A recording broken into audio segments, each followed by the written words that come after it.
Finally it's day 25। Time बहुत कम है यार पेपर में, अराउंड 14 डेज रह गए हैं पेपर में, ओनली 14 डेज। फिजिकल एजुकेशन की तैयारी जोरदार चल रही है हमारी। डे 25 आ चुके हैं हम लोग। तो चलिए आज क्या है हमारे पास चैप्टर, हमारा चला बायोमैकेनिकल स्पोर्ट्स, 10 नंबर का चैप्टर आने वाला है हमारा। आज का टॉपिक हमारा वो है जिसके ऊपर पिछले साल भी क्वेश्चन पेपर में एक बहुत इंपॉर्टेंट क्वेश्चन आया हुआ था, that is projectile in sports. इसके ऊपर पिछले साल क्वेश्चन आया हुआ था, उससे पिछले साल इस वाले टॉपिक के ऊपर क्वेश्चन आ चुका है। दोनों टॉपिक 3 मार्क्स के लिए काफी इंपॉर्टेंट है, ठीक है। और आई एम श्योर कि अगेन ये टॉपिक रिपीट होंगे एग्जाम में। ये टॉपिक रिपीट होने लायक है और इस साल भी रिपीट होने वाले हैं। प्रोजेक्टाइल से रिलेटेड क्वेश्चन आपका एमसीक्यू में आ सकता है इस साल, फ्रिक्शन से रिलेटेड एमसीक्यू में आ सकता है और शॉर्ट क्वेश्चन में भी आ सकता है। तो शॉर्ट क्वेश्चन और एमसीक्यू के लिए आप ये दो टॉपिक को बहुत अच्छे से माइंड में सेट करेंगे। So it's finally day 25 and we are going to learn these 2 topic that are quite important for us. So in 2 topic पर बेस्ड आज का हमारा ये दिन है। इसको बच्चों बहुत अच्छे से करके चलना है। और आपको और क्या क्या कंटेंट चाहिए फिजिकल एजुकेशन में, ये कमेंट सेक्शन में जरूर बताओ, क्योंकि टाइम बहुत कम है, काम बहुत ज्यादा है। सैंपल पेपर्स के लिए हम लोग अभी से मेहनत कर रहे हैं ताकि आपको बेस्ट से बेस्ट सैंपल पेपर डिलीवर करे जा सके, ताकि आपकी तैयारी बेहतर से बेहतरीन हो पाए और आप बहुत अच्छे मार्क्स स्कोर कर पाए फिजिकल एजुकेशन के एग्जाम में। और क्या कंटेंट की नीड आपको है वो जरूर बताइए, ताकि हम आपको बेस्ट से बेस्ट सर्व कर पाए। So it's day 25 and we are ending with these 2 topic. Notes के लिए आप हमारी ऐप को डाउनलोड कर सकते हैं। ऐप का डिस्क्रिप्शन एंड लिंक सारा आपको मिल जाएगा वीडियो के डिस्क्रिप्शन में भी। और कोर्सेज बहुत अमेजिंग आप लोगों के लिए अवेलेबल है हमारी ऐप पर भी। Just go for it right now. In sports पुराना टॉपिक है, नॉर्मल टॉपिक है। Okay, it is that force that opposes effort to slide और roll one body over another. Without friction, it would be impossible to work, run and do anything related to moving. But at the same time, it would increase the difficulty in moving object. Friction का मतलब है जब एक surface दूसरी surface के touch में आती है, ठीक है, तो उनके बीच में फ्रिक्शन प्रेजेंट होता है, ठीक है। कुछ फ्रिक्शन स्लाइडिंग रोलिंग में भी प्रेजेंट होता है, ऑब्वियसली बात आप लोग पता है। प्लेन सरफेस जितना होता है उस पर फ्रिक्शन कम होता है और रफ सरफेस पे फ्रिक्शन थोड़ा ज़्यादा होता है। कुछ फ्रिक्शन हमें काम में हेल्प करते हैं, कुछ फ्रिक्शन हेल्प नहीं करते। कभी कभार फ्रिक्शन होना अच्छा है, कभी कभार फ्रिक्शन होना बुरा भी है। बहुत सारे स्पोर्ट्स ऐसे हैं जिनमें कम फ्रिक्शन होना बेनिफिशियल है और बहुत सारे स्पोर्ट्स ऐसे हैं जिनमें ज़्यादा फ्रिक्शन होना ही बेनिफिशियल है। तो फ्रिक्शन बहुत इंपॉर्टेंट है हमारे लिए, स्पोर्ट्स के लिए तो बहुत ज़रूरी है। चलिए देखते हैं इसके अंदर क्या क्या है। स्मूथ सरफेस के अंदर लेस फ्रिक्शन है, मैंने आपको बताया, और जितनी रफ सरफेस है उनका फ्रिक्शन ज़्यादा होता है। ऑब्जेक्ट मूव करता है डायरेक्शन में जिसमें वो मूव कर रहा है और फ्रिक्शन की वजह से वो रुक भी जाता है। फ्रिक्शन की वजह से रुकने का मतलब है प्लेन सरफेस पे एक ऑब्जेक्ट लंबे टाइम तक मूव कर सकता है, बस सेंटर ऑफ ग्रेविटी की वजह से रुकेगा। जबकि जो रफ सरफेस होगी उसमें जो फ्रिक्शन है वो भी एक्ट करेगा। फ्रिक्शन मीन्स छोटी छोटी रुकावटें में भी हो सकता है, मिट्टी, धूल वगैरह कुछ भी हो सकता है, घास हो सकती है, ठीक है। और ऊपर से सेंटर ऑफ ग्रेविटी तो भैया चलेगी, आप उसको तो रोक ही नहीं सकते बिल्कुल भी। अपना सेंटर ऑफ ग्रेविटी अपना असर दिखाएगी और ऊपर से फ्रिक्शन भी है, तो ऑब्जेक्ट बहुत दूर तक जा ही नहीं सकता। ये सबसे बड़ी प्रॉब्लम है, ठीक है। चलिए 2 तरह के फ्रिक्शन है हमारे, स्टैटिक और kinetic.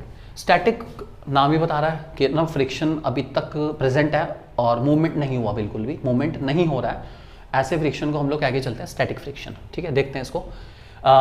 is an opposing force that comes into play when one body tends to move over another surface but the actual motion has not yet started. Because of static friction, you must use extra force to start the motion of stationary object. Example, if you are trying to push heavy object with less force, the force of static friction between the object and the floor, the object will not move. देखिए कहना चाह रहे हैं, बहुत भारी चीज़ है कोई, ठीक है। मान के चलते हैं, क्या लेके चलें, हैवी वॉशिंग मशीन है, बहुत ज़्यादा हैवी वॉशिंग मशीन है, ठीक है। आप उसको मूव कराने की कोशिश करें। आपकी अलमीरा है ना, भारी होती है अलमीरा, आप उसको मूव कराने की कोशिश करें, ठीक है। आप जोर लगा रहे हैं, भैया ऑब्जेक्ट हैवी है, ऊपर से फ्रिक्शन भी है, ठीक है, अच्छा खासा, ठीक है। वो ऑब्जेक्ट मूव नहीं कर पाएगा बिल्कुल भी, ठीक। अब अगर वो बहुत प्लेन या स्लिपरी सरफेस पे होता ना, तो फिर भी उस ऑब्जेक्ट का मूव हो पाना पॉसिबल था। अगर वो रफ सरफेस है तो उस ऑब्जेक्ट को मूव करा पाना भाई सच में बहुत मुश्किल है। मैं आपको एग्जांपल देता हूँ छोटा सा, अपना समझ जाएंगे।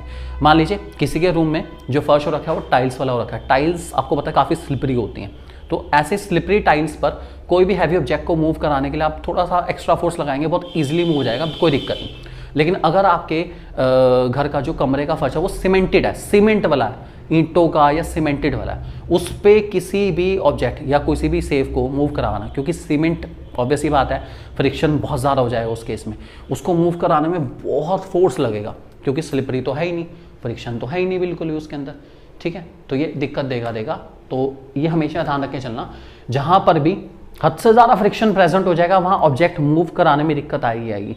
आपको चाहिए कि आप स्लिपरी सरफेस पे अगर हैं तो ऑब्जेक्ट को मूव कराना बहुत आसान है, क्योंकि स्लिपरी सरफेस पे फ्रिक्शन कम हो जाता है। फ्रिक्शन कम होने की वजह से ऑब्जेक्ट का जो मूवमेंट है वो बहुत ईजी हो जाता है, कम फोर्स के साथ भी आप ऑब्जेक्ट को मूव करा सकते हैं, इस बात को ध्यान रख के चलेंगे, ठीक है। तो ये उसका एग्जाम्पल दे रखा हमारा स्टैटिक फ्रिक्शन का। उसके बाद है काइनेटिक फ्रिक्शन। काइनेटिक फ्रिक्शन है जिसमें ऑब्जेक्ट मोशन में होता है, इसमें हम लोग मूव कर रहे हैं। It is the product of coefficient of kinetic friction and normal reaction force. It occurs when two surfaces are in motion and relative to each other. This friction divide into rolling and sliding. ये rolling and sliding है, move कर रहे हैं किसी surface के ऊपर, कोई दिक्कत नहीं, हम मूव कर रहे हैं तो जो फ्रिक्शन प्रेजेंट होगा हमारे पास उसको हम लोग क्या के चलते हैं, काइनेटिक फ्रिक्शन। जब हम मूव करते हैं किसी सरफेस पर तो जो फ्रिक्शन प्रेजेंट होता है उस फ्रिक्शन को हम क्या के चलते हैं, काइनेटिक फ्रिक्शन। ध्यान रख के चलेंगे। दो तरह का है तो स्लाइड कर लो या रोल कर लो, कोई दिक्कत नहीं। चलो इसका एग्जांपल हमारे पास है। फ्रिक्शन के फायदे क्या क्या हैं? पहला, मूव करने में हेल्प करता है। दूसरा, मूविंग ऑब्जेक्ट को रोकने में हेल्प करता है। ग्रिप बनाने में हेल्प करता है। अब देखो ग्रिप बनाने का एग्जांपल लेता हूँ। आपने देखा होगा क्रिकेट के बैट पे ना वो रबड़ चढ़ा के रखते हैं नेक पर, सारी के सारी बैट के नेक पर। ऐसा क्यों होता है? क्योंकि भाई ऑब्वियसली बात है, पसीना आने की वजह से। एक तो बैट वैसे भी सारे के सारा आपको पता ही है लकड़ी के बने हैं, और लकड़ी जो है वो स्लिपरी हो जाती है भीगने पर, अपना बहुत ईजिली स्लिपरी हो जाएगी पूरी। अब उसको कम करने के लिए, ताकि वो बैट स्लिप ना हो, उन्होंने क्या लगा रखा है, रबड़ लगा रखी है, ताकि फ्रिक्शन रहे और उस बैट को ऐसा ना हो भाई हाथ गीले हो गए ऑब्वियसली बात है पसीने की वजह से बहुत ज़्यादा, तो वो बैट छोड़ा और भाई साहब बैट ही पार कर गया, बैट ही ग्राउंड पार कर गया, ऐसा ना हो। इसलिए बीच में फ्रिक्शन को डालना ज़रूरी है, इसलिए रबड़ लगा दी जाती है, ठीक है। उसके कुछ नुकसान भी है। पहली बात, टाइम वेस्ट करने में बहुत हेल्प करता है यार, बहुत वेस्ट ऑफ एनर्जी रहता है। फ्रिक्शन हद से ज़्यादा होने की वजह से टाइम वेस्ट बहुत हो जाता है। दूसरा, वेयर एंड टियर होने के चांसेस बहुत होते हैं। हमें जनरली बहुत केसेस में फ्रिक्शन को कम करना पड़ता है, ठीक है, ताकि वेयर एंड टियर के चांसेस कम हो, मतलब टूट फूट के चांसेस कम हो, बहुत ज़्यादा हो जाता है। और तीसरा, ये स्पीड को कम करने में हेल्प करता है, तो स्पीड कम भी हो जाती है, सबसे बड़ी दिक्कत है। इससे बहुत सारे लुब्रिकेंट अप्लाई करने पड़ते हैं ताकि स्पीड कम ना हो। पाउडर अप्लाई करना पड़ता है, जैसे आपको कैरम में पाउडर अप्लाई करते हैं ना, आपने देखा है कैरम खेलते हुए पाउडर डालते हैं सारे के सारे कैरम बोर्ड पे। क्यों डालते हैं? ताकि फ्रिक्शन कम हो। आई रिपीट, फ्रिक्शन कम हो। लकड़ी की सरफेस है भाई, ठीक है, और हमारा जो कैरम के कॉइन्स वगैरह हैं वो सारे के सारे स्लिपरी रहें ज़्यादा से ज़्यादा, ताकि एक शॉट में भी ज़्यादा से ज़्यादा एक्सेस को कवर करा जा सके, मज़ा आए खेलने में, स्लिपरी रहे ताकि। और कैरम बोर्ड पे ऊपर जो पाउडर डालते हैं वो पाउडर की वजह से जो है हमारा फ्रिक्शन है वो कम हो जाता है, सरफेस हो जाती है स्लिपरी, ताकि खेलने में मज़ा आए। ध्यान रख के चलेंगे इस बात को, और स्पीड भी अच्छी रहे कैरम में। कैसे फ्रिक्शन को कम करते हैं? पॉलिशिंग करा लो, पॉलिश कराने से फ्रिक्शन कम हो जाता है। जैसे कि क्रिकेट बैट पे हम लोग शाइन डाल देते हैं, ठीक है। Shining a cricket ball increase the swing of the bat. तो वही कहना चाह रहे हैं, जितना ज़्यादा बॉल शाइनिंग रहेगा अपना, क्योंकि अभी फ्रिक्शन उसमें कम है, उतना ज़्यादा वो उछलता है। नई बॉल ज़्यादा उछलती है, पुरानी बॉल कम उछलती है, आपने देखा होगा क्रिकेट के अंदर।